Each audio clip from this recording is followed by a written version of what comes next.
அக்கா தயவு செஞ்சு சொல்லுங்க, நான் எதுக்காக, எந்த காரணத்துக்காக உங்க ரெண்டு பேரையுமே அந்த அளவுக்கு மோசமா கொலை பண்ணிட்டேன்? சீமா, இதுக்கு மேல உன் உயிருக்கு நான் கண்டிப்பா ஆபத்து ஏற்படுத்த மாட்டேன். இந்த கதையோட ஒரு சில பகுதி தெரிஞ்சதுக்கே நீ ரொம்பவே கஷ்டப்பட்டுட்ட. அப்புறம் பாதி இருக்கிற கதையை கேட்டா உன் நிலைமை என்ன ஆகும்? அது நான் கற்பனை பண்ணிருக்கிறத விட ரொம்ப பயங்கரமானதா இருக்காது இல்லக்கா? நான் உங்களை வேண்டி கேட்டுக்கிறேன், அப்படி என்னதான் ஆச்சு சொல்லுங்கக்கா. என்ன மன்னிச்சுடு சீமா.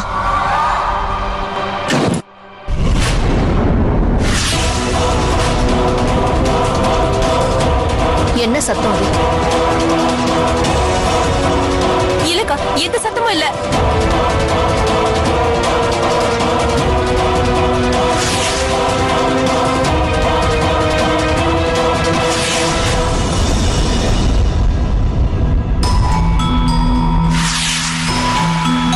சங்கரண்ணா, நம்ம அந்த பூவை எடுத்துட்டு வரலாம், வரீங்களா? போலாம். அம்மா, நாங்க போய் பூ வாங்கிட்டு வந்துடுறோம்.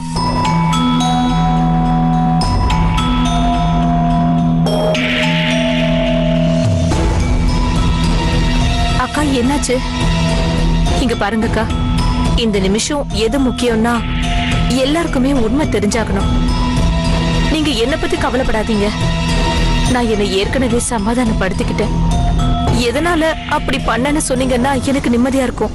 இல்ல சீமா, என்னால அந்த உண்மையை உன்கிட்ட சொல்ல முடியாது.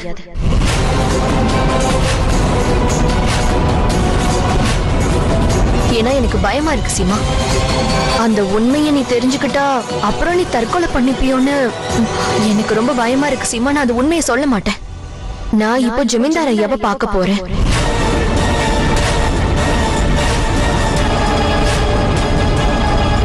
அக்கா, ஆனா எவ்வளவோ முயற்சி பண்ணியாச்சு. ஆனா 100 வருஷத்துக்கு முன்னாடி அப்படி என்னதான் நடந்துச்சுன்னு இந்த இந்திராவதி சொல்லவே மாட்டேங்கிறா. இப்பவும் எனக்கு முழு நம்பிக்கை இருக்கு. இந்த இந்திராவதி என்கிட்ட சொன்னது எல்லாமே பொய் தான். இந்திராவதி பிரேம் ரூமுக்கு போறத தடுத்து ஆகணுமே. இந்திராவதி, சாப்பாடு தயாராயிடுச்சு, சாப்பிட வரீங்களா? ஜமீன்தார் ஐயாவை பார்க்க போறேன். அவரையும் நான் கூட்டிட்டு வரேன். அதுக்குள்ள நீங்க தயார் பண்ணி வைங்க.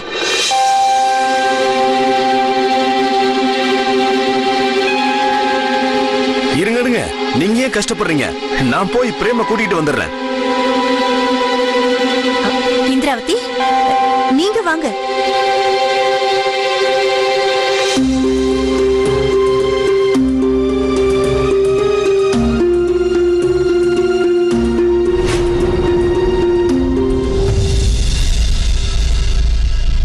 அமர், எனக்கு எதுவுமே புரியல. அவகிட்ட இருந்து எதுவுமே தெரிஞ்சுக்க முடியல. அதோட பிரேம எத்தனை நாளைக்கு தான் பிரேம் இந்திராவதி கிட்ட இருந்து நம்ம காப்பாத்திட்டு இருக்க முடியும் சொல்லு? இப்ப நம்ம கிட்ட மிச்சம் இருக்கிறது ஒரே ஒரு வழிதான். நான் மறுபடியும் முன்ஜென்மத்துக்கு போய் ஆகணும்.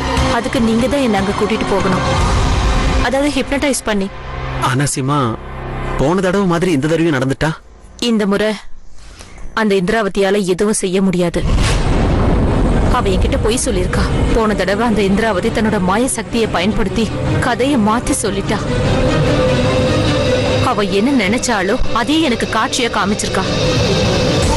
ஆனா இந்த முறை அப்படி நிச்சயம் நடக்காது. அமர், இங்க கோயிலுக்குள்ளேயே இருந்து ஹிப்னடைஸ் பண்ணி பார்க்கலாம். அப்பதான் இங்க இருந்து நம்ம பேசுறத அவளால கேட்க முடியாது. அவ சக்தியும் இங்க வேலை செய்யாது. அதான் சரிதான் சீமா. இங்க இருக்கும்போது அவளால கேட்க முடியாது, ஆனா பார்க்க முடியுமே. அப்புறம் இதுல என்ன பிரயோஜனம் இருக்கு?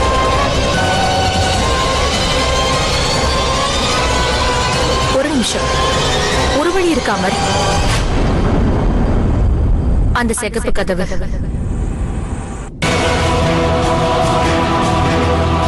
நாம 2 பேரும் அந்த கதவுக்கு பின்னாடி போய் ஹிப்னடைஸ் பண்ண முயற்சி பண்ணலாம் அமர். அப்பதான் அவளால நம்ம பார்க்கவும் முடியாது, நம்ம பேசுறத கேட்கவும் முடியாது. சீமா, இது ரொம்ப சூப்பரான ஐடியா. சசி, இங்க வா.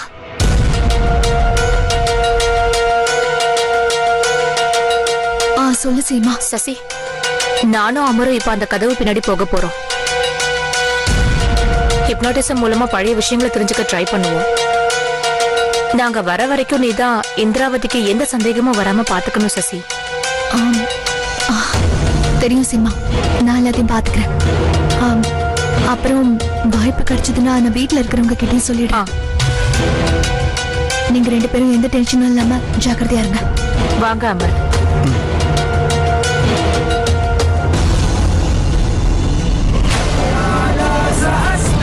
போலாம்.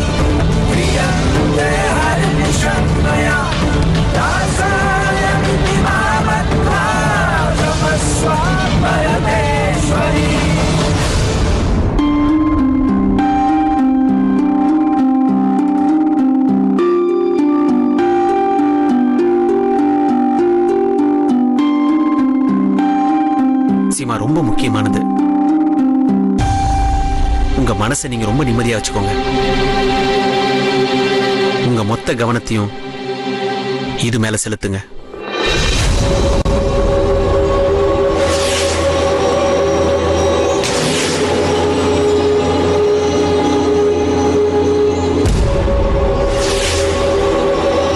இப்போ உங்களுக்கு தூக்கம் வர மாதிரி தோணும். ரொம்ப மெதுவா உங்க கண்களை மூடிக்கோங்க.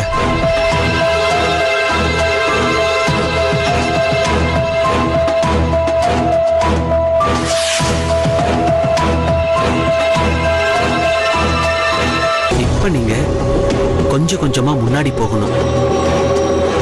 10 வருஷத்துக்கு முன்னாடி, 20 வருஷத்துக்கு முன்னாடி, 50 வருஷத்துக்கு முன்னாடி.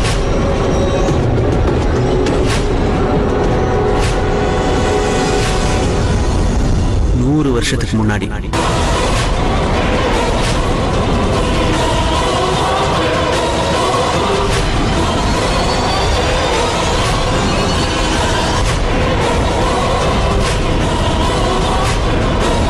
இப்போ நீங்க பத்மாவதி.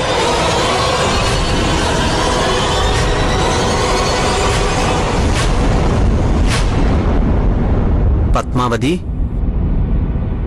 இப்ப நீங்க சந்திரபுரத்து அரண்மனையில இருக்கீங்க.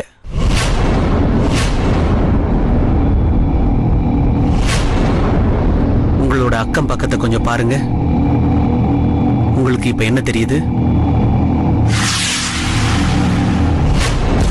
இந்திராவதி, இந்திராவதி, என்னாச்சுப்பா?